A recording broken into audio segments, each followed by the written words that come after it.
안녕하세요. 마음 도전 스토리입니다.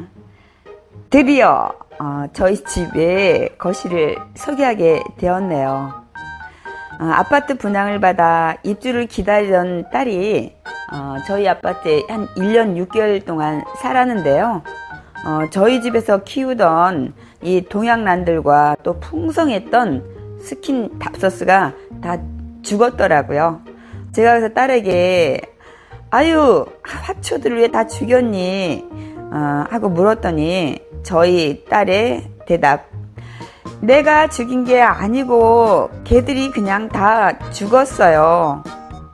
화초를 잘 모르고 화초에도 관심이 없고 4살짜리 아들과 또 둘째 임신에 충분히 이해가 가더라고요. 웃어야 되겠죠. 저희 딸은 이제 5월 달에 분양받은 새 아파트로 이사를 했고요. 저희 거실에 우리 손주 4살짜리 장난감이 가득했는데 이사 가서 정리가 됐고요. 방에서 키우던 다육이 드디어 이사를 시켰습니다. 저희 그 거실에는 화초는 한 개도 없었습니다. 이제 장난감 다 치고 나니까 너무 삭막하고 마음이 너무 공허하더라고요. 그래서 이제 옥상에 그 다육이뿐만 아니라 관엽 식물들을 준비해서 이렇게 들여놓게 됐어요. 저희 아파트 이 환경은 확장형이라 베란다가 없어요. 그리고 아파트 향은 동남향이라 지금 여름에 햇빛의 고도가 높아서 그런지는 모르지만 일조량이 상당히 적더라고요. 그래서 제 거실에 키우는 식물들을 소개할 건데요. 관엽식물 또 채소까지 소개를 하다 보면 너무 시간이 많이 걸릴 것 같아서 오늘은 다육이를 집중적으로 소개를 하려고 합니다. 저희 다육이는 6월 초에 집에 옮겨오게 됐어요. 오늘 소개할 다육이는 옥상에서 키우던 다육이와 또 몇 개 새로 구입한 다육이를 소개를 하려고 합니다. 이제 다육이 키운 지 한 3개월 좀 넘었나요? 먼저 소개할 다육이는 옥상에서 잎꽂이했던 다육이 먼저 소개해 드리겠습니다.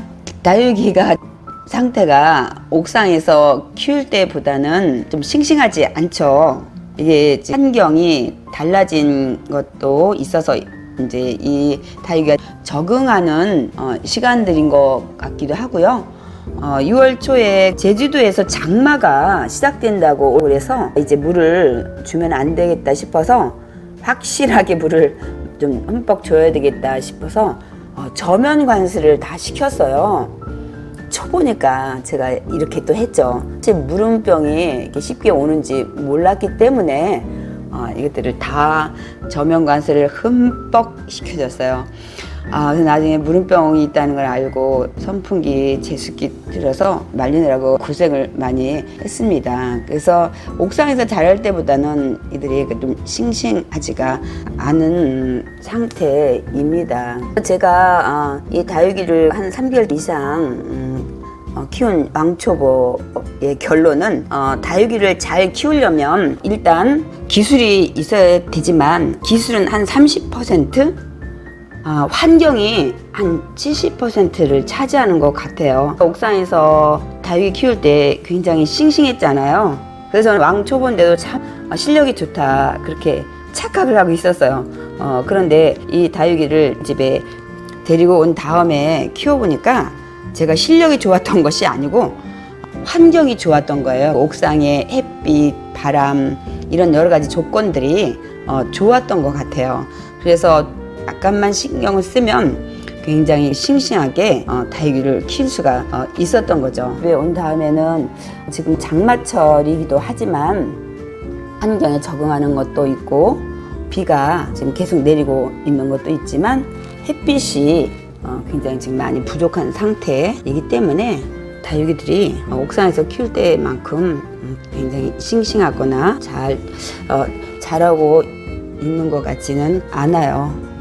그래서 제가 이제 느낀 점을 말씀드리잖아요. 제 개인적인 생각은 환경이 좋아야 되겠구나 그런 생각을 합니다. 다육이가 이렇게 신경을 많이 써야 되고 일조량이 굉장히 많이 필요한 거를 알았다면 다육이 키우는 시작을 안 했을 것 같은 생각이 들더라고요. 제가 좀 과장해서 말씀드리면 옛날에 관엽식물들을 좀 키웠었는데 이렇게 신경을 썼던 건 아니었던 것 같아요. 약간 과장해서 한 관엽식물의 10배는 신경이 많이 쓰이더라고요. 그만큼 관심도 많이 갖고 사랑으로 키우지 않으면 다육이는 키우는데 많은 어려움이 있을 것 같아요. 근데 뭐 어쩝니까? 제가 모르고 다육이를 이렇게 시작을 하게 됐지만 또 키우는 과정에서 이 다육이를 왜 많은 분들이 좋아하고 사랑하시는지 알게 됐어요. 관엽식물은 또 관엽식물대로 이렇게 또 즐거움 주고 기쁨이 있지만 다육이에 또 굉장히 기쁨 주는 면이 또 다른 면이 있다는 것을 제가 알게 됐어요. 이제 뭐 다육이를 시작했기 때문에 이런 환경이지만 제가 다육이를 어떻게 키울 건가 고민도 하고 도전을 해서 이런 환경에 있는 분들한테 다육이를 키울 수 있는 그런 것들을 좀 알려드리고 싶어 합니다. 제가 왜 그 다육이가 환경이 70%인지 말씀드리는 거는 이겁니다. 짠! 이 다육이 여러분 제가 식물 키우기 50일 도전 스토리에서 1편에 찍었던 건데요. 이게 제가 처음 다육이 시작한 다육이들 있죠. 1,000원짜리. 포트포트 사와서 도자기가 없어서 이렇게 있는 화분에 못 심기 했잖아요. 그동안 제가 도자기에다 옮겨 심지 않고 그냥 키우고 있었는데요. 이거 한번 보세요. 굉장히 집에서 키우는 지금 있는 다육이하고 옮겨온 다육이하고 상태가 좀 다르다고 생각지 않으세요? 굉장히 싱싱해요. 키우는 기간은 같았잖아요. 그래서 환경이 굉장히 중요하다는 것들을 여러분에게 좀 말씀을 드리길 원해요. 지금 장마가 4주째 오다 보니까 옷자란 것도 없잖아요. 근데 옷자라지 않았었어요. 요즘 비가 와서 그렇지 굉장히 싱싱하답니다. 이게 다르더라고요. 집에서 키운 다육이와 환경이 좋은 곳에서 키운 다육이가 다르다는 것들을 말씀을 드리게 됐네요.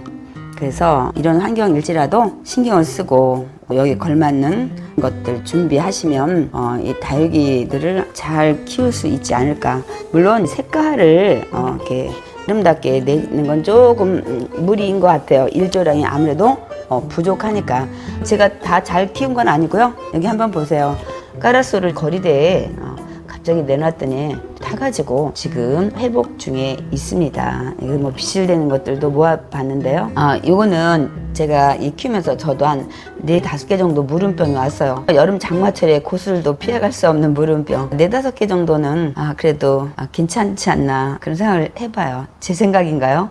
그 고가의 다육이들을 사지 않았기 때문에 조금은 덜 속상하더라고요. 이 다육이들 물음병 왔을 때 입장이 괜찮은 것들은 띄어가지고 제가 모았는데 여기 보면 이렇게 싹이 나고 뿌리가 나는 것들이 있더라고요. 그래서 뿌리가 이렇게 지금 나고 있잖아요. 그래서 이거를 한 4개 정도를 싹이 자구가 나서 옮겨서 심었는데 지금 섞여가지고 어떤 것이 옮겨서 심은 건지 잘 구별이 안 되네요. 그래서 물음병이 왔을 때 빨리 조치를 하면 그 입장들 싹 키워서 살릴 수 있을 것 같더라고요. 여러분도 그렇게 하시면 좋을 것 같아요. 제가 이렇게 식물 50일 도전 중에 시작하게 된 다육이 왕초보로서 처음 키워보는 다육이 이제 3개월 좀 넘게 키웠는데 오늘 그 다육이가 드디어 저희 거실에 이사를 와서 영상을 이렇게 보여드리게 됐습니다. 이런 환경이지만 제가 좀 고민하고 연구해서 이 다육이를 어떻게 키워낼 것인가 도전해서 여러분한테 보여드리려고 합니다. 2편에는 저희 거실에 관엽식물들 소개할 건데요. 많은 사연들이 있어요. 다음 영상도 기대해 주세요. 오늘 영상 조금이라도 힐링이 되고 도전이 됐다면 구독과 좋아요 또 저한테 조언해 줄 댓글도 많이 부탁드립니다. 감사합니다.